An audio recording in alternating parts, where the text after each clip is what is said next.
Viewers welcome back in our show and doctor ਸਾਹਿਬ ਸਾਡਾ ਅਗਲਾ message Jalandhar ਤੋਂ ਸਰਦਾਰ ਹਰਮੇਸ਼ ਸਿੰਘ ਗੋਗੀ ਜੀ ਦਾ ਹੈ।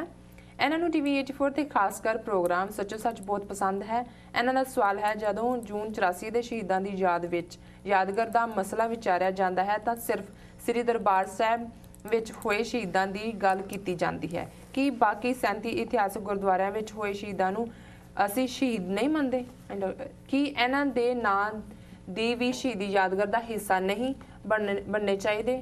ਜਵਾਬ ਜ਼ਰੂਰ ਦੇਣਾ। ਸਰ ਹਰਮੇਸ਼ ਸਿੰਘ ਗੋਗੀ ਜੀ, ਤੁਸੀਂ ਸਾਨੂੰ ਜਲੰਧਰੋਂ ਲਿਖਿਆ ਜੀ, ਬਹੁਤ ਬਹੁਤ ਤੁਹਾਡਾ ਸ਼ੁਕਰੀਆ। ਤੇ ਜਿਹੜਾ ਨੁਕਤਾ ਵੀ ਇਹਨਾਂ ਨੇ ਲਿਖਿਆ ਹੈ ਇਹ ਅਸਲ 'ਚ ਕੱਲ੍ਹ ਹੀ ਟੀਵੀ 84 ਨਿਊਜ਼ ਤੇ ਬੀਬੀ ਕਰਨਜੋਤ ਕੌਰ ਜਿਹੜੇ ਸ਼੍ਰੋਮਣੀ ਕਮੇਟੀ ਦੇ ਮੈਂਬਰ ਨੇ ਜੀ ਔਰ ਬੜੀ ਫੇਮਸ ਪਰਸਨੈਲਿਟੀ ਸਿੱਖਾਂ ਦੀ ਬੀਤੇ ਦੀ ਮਾਸਟਰ ਤਾਰਾ ਸਿੰਘ ਦੀ ਗ੍ਰੈਂਡ ਡਾਟਰ ਹੈ ਜੀ, ਉਹ ਟੀਵੀ 84 ਨਿਊਜ਼ ਤੇ ਆਏ ਸੀ ਔਰ ਉਹਨਾਂ ਨੂੰ ਇੱਕ ਸਵਾਲ ਸਾਡੀ ਹੋਸਟ ਇਸ ਪ੍ਰੋਗਰਾਮ ਦੀ ਉਹਨਾਂ ਨੇ ਰੀਤ ਕੌਰ ਨੇ ਪੁੱਛਿਆ ਜੀ ਕਿ ਤੁਸੀਂ ਯਾਦਗਾਰ ਬਾਰੇ ਕੀ ਸੋਚਦੇ ਹੋ ਜੀ। ਸੋ ਉਹਨਾਂ ਨੇ ਥੋੜੀ ਜਿਹੀ ਜਿਹੜੀ ਹੈ ਰਿਲੈਕਟੈਂਸ ਤੋਂ ਬਾਅਦ ਉਹਨਾਂ ਨੇ ਕਿਹਾ ਜੀ ਕਿ ਮੈਂ ਇਹ ਜਵਾਬ ਜਿਹੜਾ ਹੈ ਇਹ ਸ਼੍ਰੋਮਣੀ ਕਮੇਟੀ ਮੈਂਬਰ ਦੇ ਤੌਰ ਤੇ ਨਹੀਂ ਦੇ ਰਹੀ, ਇਹ ਮੇਰਾ ਪਰਸਨਲ ਓਪੀਨੀਅਨ ਹੈ ਜੀ।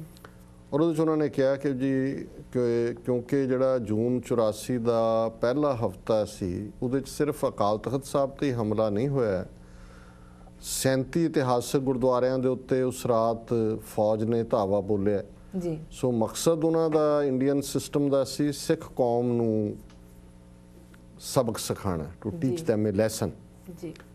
ਤੇ ਉਹਨਾਂ ਨੇ ਕਿਹਾ ਕਿ ਵੀ ਜੇ ਅਸੀਂ ਸਿਰਫ ਇੱਕ ਥਾਂ ਨੂੰ ਹੀ ਯਾਦਗਾਰ ਦੇ ਲਈ ਜਿਹੜਾ ਹੈ ਉਸ ਥਾਂ ਦੇ ਹੀ ਸ਼ਹੀਦਾਂ ਦੀ ਗੱਲ ਕਰਦੇ ਹਾਂ, ਇਹਦਾ ਮਤਲਬ ਹੈ ਵੀ ਅਸੀਂ ਬਾਕੀ ਥਾਂ ਤੇ ਜਿਹੜੇ ਸ਼ਹੀਦ ਹੋਏ ਉਹਨਾਂ ਨੂੰ ਅਸੀਂ ਜਿਹੜਾ ਐਕਨੋਲੇਜ ਨਹੀਂ ਕਰਦੇ ਜੀ।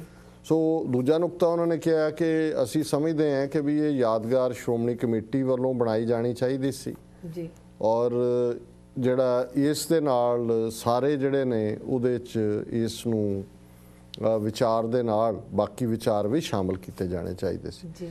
ਸੋ ਸਾਡਾ ਇਹ ਲਗਾਤਾਰਤਾ ਨਾਲ ਵਿਚਾਰ ਰਿਹਾ ਹੈ ਵੀ ਜਿਸ ਤਰੀਕੇ ਨਾਲ ਪ੍ਰਕਾਸ਼ ਸਿੰਘ ਬਾਦਲ ਦੀ ਪਾਰਟੀ ਨੇ ਸ਼੍ਰੋਮਣੀ ਕਮੇਟੀ ਚੋਣਾਂ ਤੋਂ ਪਹਿਲਾਂ ਸੰਤ ਸਮਾਜ ਨਾਲ ਡੀਲ ਕੀਤੀ ਜੀ, ਉਹਦੇ ਥੱਲੇ ਪਹਿਲਾਂ ਤਾਂ ਨਾਨਕਸ਼ਾਹੀ ਕੈਲੰਡਰ ਦਾ ਭਗਵਾਕਰਨ ਕਰਕੇ ਭੋਗ ਪਾਇਆ ਜੀ ਤੇ ਉਹਦੇ ਨਤੀਜੇ ਵਜੋਂ ਹੀ ਜਿਹੜੀ ਯਾਦਗਾਰ ਦਾ ਕੰਮ ਹੈ ਉਹ ਸ਼੍ਰੋਮਣੀ ਕਮੇਟੀ ਨੇ ਆਪਣੇ ਗਲੋਂ ਲਾਹ ਕੇ ਇੱਕ ਤਾਂ ਇਹਦੇ ਨਾਲ ਬੀਜੇਪੀ ਦੇ ਨਾਲ ਉਹਨਾਂ ਦਾ ਇਹ ਹੋ ਗਿਆ ਕਿ ਜੀ ਅਸੀਂ ਇਹਦੇ ਲਈ ਨਹੀਂ ਜ਼ਿੰਮੇਵਾਰ ਜੀ ਤੇ ਦੂਸਰਾ ਉਹਨਾਂ ਨੂੰ ਨਿਵਾਜਿਆ ਕੁਇਡ ਪ੍ਰੋ ਕਿਊ ਕਿ ਜੀ ਤੁਸੀਂ ਸਾਡੇ ਨਾਲ ਲੱਗੇ ਹੋ ਤੇ ਅਸੀਂ ਤੁਹਾਨੂੰ ਕਰਦੇ ਜੀ। ਉਦੋਂ ਵੀ ਅਸੀਂ ਇਹ ਗੱਲ ਲਗਾਤਾਰਤਾ ਨਾਲ ਲਿਖੀ ਵੀ ਕਹੀ ਵੀ ਕਿ ਜਦੋਂ ਅਸੀਂ ਘੱਲੂਘਾਰੇ ਦੇ ਸ਼ਹੀਦਾਂ ਦੀ ਯਾਦਗਾਰ ਦੀ ਗੱਲ ਕਰਦੇ ਹਾਂ ਤੇ ਯਾਦਗਾਰਾਂ ਤਾਂ ਆਲਰੇਡੀ ਯਹੂਦੀ ਹੋਣ, ਅਰਮੀਨੀਅਨ ਹੋਣ, ਦੂਸਰੀਆਂ ਜਿਹੜੀਆਂ ਕੌਮਾਂ ਦੀ ਪਰਸੀਕਿਊਸ਼ਨ ਹੋਈ ਹੈ ਉਹ ਜਦੋਂ ਯਾਦਗਾਰਾਂ ਬਣਾਉਂਦੀਆਂ ਨੇ, ਤੁਸੀਂ ਕਦੇ ਹੋਲੋਕਾਸਟ ਮਿਊਜ਼ੀਅਮ ਵਾਸ਼ਿੰਗਟਨ ਜਾ ਕੇ ਦੇਖੋ ਕਿ ਉੱਥੇ ਲਾਈਟ ਐਂਡ ਸਾਊਂਡ ਹਰ ਚੀਜ਼ ਉਹਨਾਂ ਨਾਲ ਸੰਬੰਧਿਤ ਜਿਹੜੇ ਮਾਰੇ ਗਏ ਉਹਨਾਂ ਦੀ ਕੋਈ ਚੀਜ਼ ਵੀ ਹੈ ਉਹ ਵੀ ਰੱਖੀ ਹੋਈ ਹੈ।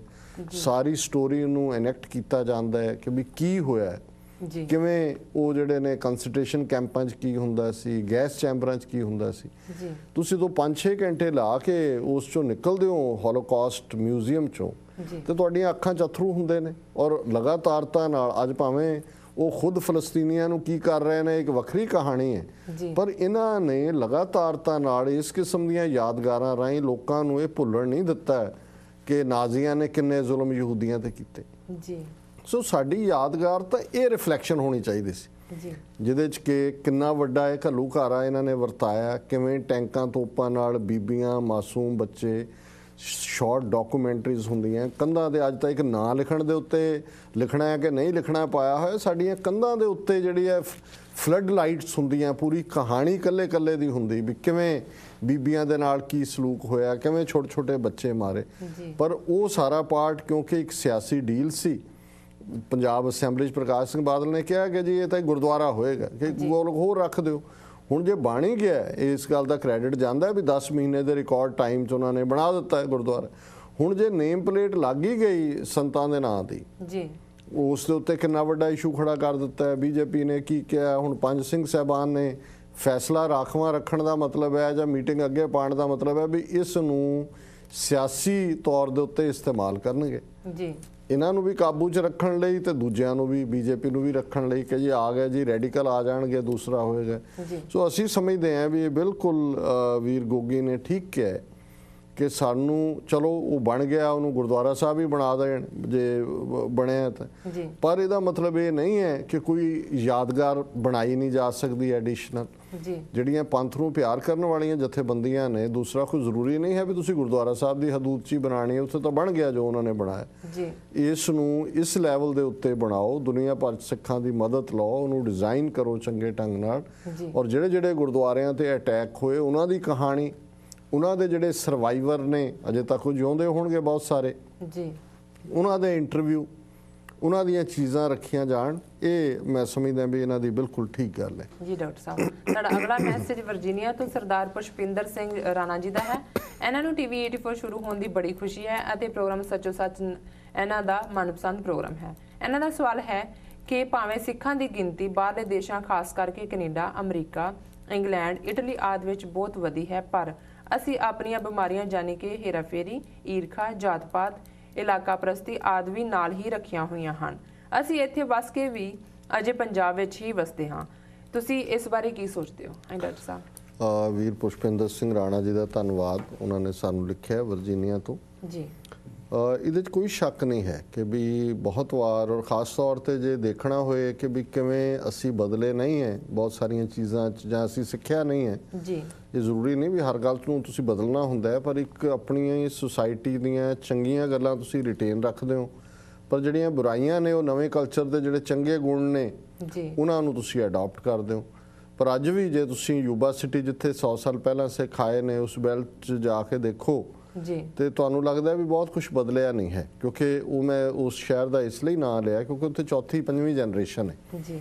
ਸੋ ਬਹੁਤ ਸਾਰੇ ਸਾਡੇ ਚੰਗੇ ਗੁਣ ਨੇ ਜਿਹੜੇ ਵੀ ਕੰਟੀਨਿਊ ਨੇ, ਪਰ ਉਹੀ ਜਿਹੜਾ ਇੱਕ ਛੋਟਾ ਜਿਹਾ ਜਿਹੜਾ ਇੱਕ ਸਰੀਕਾਪਨ ਹੈ, ਸਰੀਕਾਂ ਦੇ ਨਾਲ ਟਕਰਾਅ ਹੈ, ਦਿਖਾਵੇ ਦੀ ਗੱਲ ਹੈ, ਮਾੜੀ ਮੋਟੀ ਜਦੋਂ ਅਸੀਂ ਕਾਨੂੰਨ ਨੂੰ ਖੱਬੇ ਸੱਜੇ ਤੋੜਨ ਦੀ ਗੱਲ ਕਰਦੇ ਹਾਂ, ਇੱਕ ਇਮਾਨਦਾਰ ਸੁਸਾਇਟੀ ਹੈ, ਪਰ ਅਸੀਂ ਲੱਭਦੇ ਹਾਂ ਕਿ ਵੀ ਕਿਹੜਾ ਲੂਪ ਹੋਲ ਹੈ, ਕ੍ਰੈਡਿਟ ਕਾਰਡ ਦਾ ਕਿਵੇਂ ਗਲਤ ਇਸਤੇਮਾਲ ਹੋ ਸਕਦਾ ਹੈ, ਕਿਵੇਂ ਕਿੱਥੋਂ ਮਾਰ ਕੇ ਪੈਸੇ ਜਿਹੜਾ ਉਹ ਜਿਹੜਾ ਉੱਥੋਂ ਬਚਿਆ ਜਾ ਸਕਦਾ ਹੈ। ਹਾਲਾਂਕਿ ਇਹ ਸਿਸਟਮ ਜਿਹੜਾ ਇਸ ਕਿਸਮ ਦਾ ਵੀ ਸੂਨਰ ਔਰ ਲੇਟਰ ਡਿੱਕੇ ਹਰ ਕੋਈ ਆ ਜਾਂਦਾ ਹੈ, ਟੈਕਸ ਚੋਰ ਵੀ ਆ ਜਾਂਦੇ ਨੇ, ਭਾਵੇਂ ਤੁਸੀਂ ਜਿੰਨਾ ਮਰਜ਼ੀ ਕਰੋ, ਥੋੜਾ ਬਹੁਤ ਤਾਂ ਸਾਰੇ ਹੀ ਕਰਦੇ ਨੇ। ਸੋ ਇਹਦੇ 'ਚ ਕੋਈ ਸ਼ੱਕ ਨਹੀਂ ਹੈ ਕਿ ਵੀ ਅਸੀਂ, ਔਰ ਇਹਦਾ ਸ਼ਾਇਦ ਇੱਕ ਕਾਰਨ ਇਹ ਵੀ ਹੈ ਕਿ ਜਿੱਥੇ ਤਾਂ ਵੱਡੇ ਸ਼ਹਿਰ ਨੇ ਜਾਂ ਜਿਵੇਂ ਬੇ ਏਰੀਆ ਜਾਂ ਜਿੱਥੇ ਸਕੈਟਰਡ ਨੇ ਸਿੱਖ, ਦੂਜਿਆਂ ਦੀ ਮੁਹੱਲਿਆਂ 'ਚ ਰਹਿੰਦੇ ਨੇ, ਉੱਥੇ ਤਾਂ ਕੁਛ ਸਿੱਖਿਆ ਵੀ ਹੈ। ਪਰ ਜਿੱਥੇ ਸਾਰੀ ਜਿਵੇਂ ਯੂਬਾ ਸਿਟੀ ਜਾਂ ਦੂਸਰਾ ਪਾਰਟ ਹੈ ਵੀ ਉਹੀ ਕਮਿਊਨਿਟੀ ਹੈ, ਐਗਰੀਕਲਚਰ ਕਮਿਊਨਿਟੀ ਹੈ ਜਾਂ ਫੈਕਟਰੀਆਂ 'ਚ ਕੰਮ ਕਰਨ ਵਾਲੇ ਨੇ, ਉਹ ਆਪਣਿਆਂ ਨਾਲ ਹੀ ਡੀਲ ਕਰਦੇ ਨੇ। ਸੋ ਆਪਣਿਆਂ ਨਾਲ ਡੀਲ ਕਰਦੇ ਆ ਉਹਨਾਂ ਨੂੰ, ਕਿਉਂਕਿ ਉਹ ਸਾਰੇ ਪਾਰਟ ਹੀ ਇੱਕ ਗੁਣ ਔਗਣ ਸਾਰਿਆਂ ਦੇ ਇੱਕੋ ਜਿਹੇ ਨੇ, ਉਸ ਕਿਸਮ ਦਾ ਮਾਹੌਲ ਹੁੰਦਾ।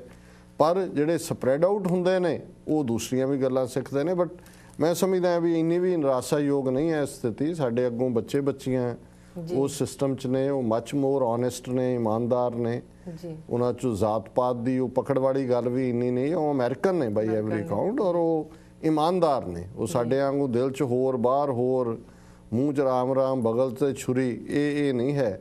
ਸੋ ਮੇਰਾ ਖਿਆਲ ਹੈ ਵੀ ਇਹ lot of things are changing। ਜੀ ਡਾਕਟਰ ਸਾਹਿਬ, ਤੁਹਾਡਾ ਬਹੁਤ ਬਹੁਤ ਧੰਨਵਾਦ। ਤੁਸੀਂ ਸਾਡੇ ਦਰਸ਼ਕਾਂ ਵੱਲੋਂ ਆਈਆਂ ਈਮੇਲਸ ਉੱਪਰ ਆਪਣੇ ਵਿਚਾਰਾਂ ਦੀ ਰੋਸ਼ਨੀ ਪਾਈ ਤੇ ਉਹਨਾਂ ਨੂੰ ਸੁਝਾਅ ਦਿੱਤੇ, ਤੇ ਆਈ ਹੋਪ ਉਹਨਾਂ ਨੂੰ ਪਸੰਦ ਵੀ ਆਏ ਹੋਣਗੇ ਤੇ ਉਹ ਸਾਨੂੰ ਹੋਰ ਵੀ ਲਿਖਣਗੇ।